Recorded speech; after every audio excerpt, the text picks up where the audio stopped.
Our next guest is no stranger to you. She's a culinary expert who has introduced us to foods from around the globe many, many mornings right here on The Balancing Act. And today she's going to introduce us to her own personal journey, a path that could be similar to many of yours at home. We're happy to have her back on our show in this new capacity, Chef Dee. Good morning, Chef Dee. Good morning. Now, we are really happy to have you here. You have shared so many tips with us in our Balancing Act kitchen, helped us get things ready for lunch, dinner, but now you're here to share a completely different story. What made you want to share your personal story? Well, I think what happened to Ron and I is a real miracle.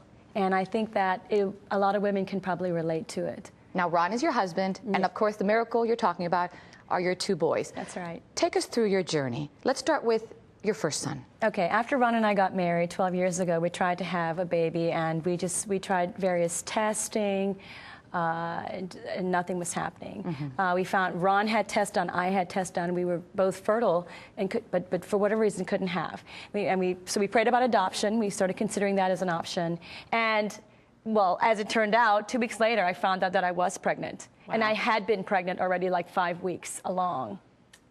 So it was meant to be. We were meant to have baby Jackson, and what a miracle he is. Wow. Yeah, yeah.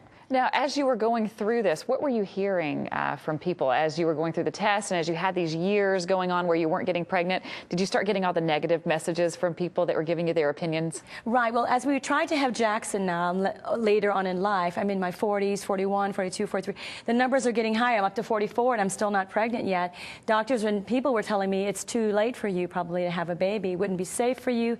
So, but we really wanted to have this baby, and we kept praying about it. So you have Miles, which is a blessing. Yes. Years pass again. You're talking about now you're getting older. Yeah. And now you're in your 40s, yeah. mid-40s. Yeah. You're now becoming high risk even before Jackson's born. That's right. A lot of women out there are facing this today. Yeah. That is frightening, isn't it? Yeah. Well, it was scary because I lost my first fallopian tube through an ectopic pregnancy, and I just thought if I were to get pregnant again, that could happen again, where I could actually lose the tube and never have an opportunity to have children at all.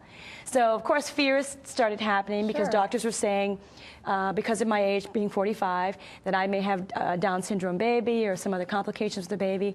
We were just convinced that this was a gift and a miracle from God, and we were just going to let this happen. So if we're looking at the timeline, you were 45 That's when right. you found out you were pregnant with Jackson.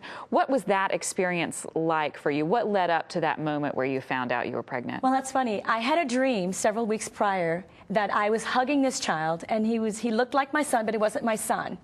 So I'm thinking, yeah, it's time to adopt. We're having a baby. And sure enough, you know, who knew it was Jackson?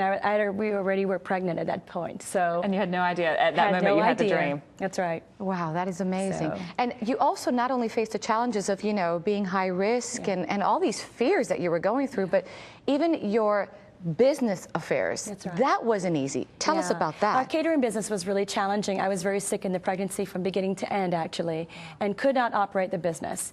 And so, you know, it was a tough time. We had to step away from the business and just really trust God about the rest of it. And I'm glad we did, because right after Jackson was born, we jumped right back into the business, and Jackson's completely healthy, and I'm glad we made that decision. It was the best decision.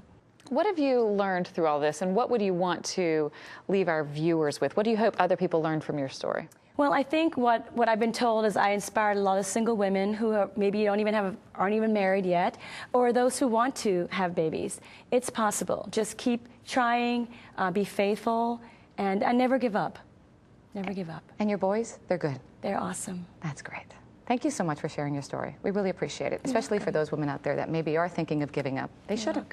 Thanks for having me on. It's been a delight having you here on our show once again. Now, if you were touched by or motivated by this story, we want to hear from you. That's right. Just visit thebalancingact.com and maybe leave us your story, and you may actually wind up on our show to share it with us.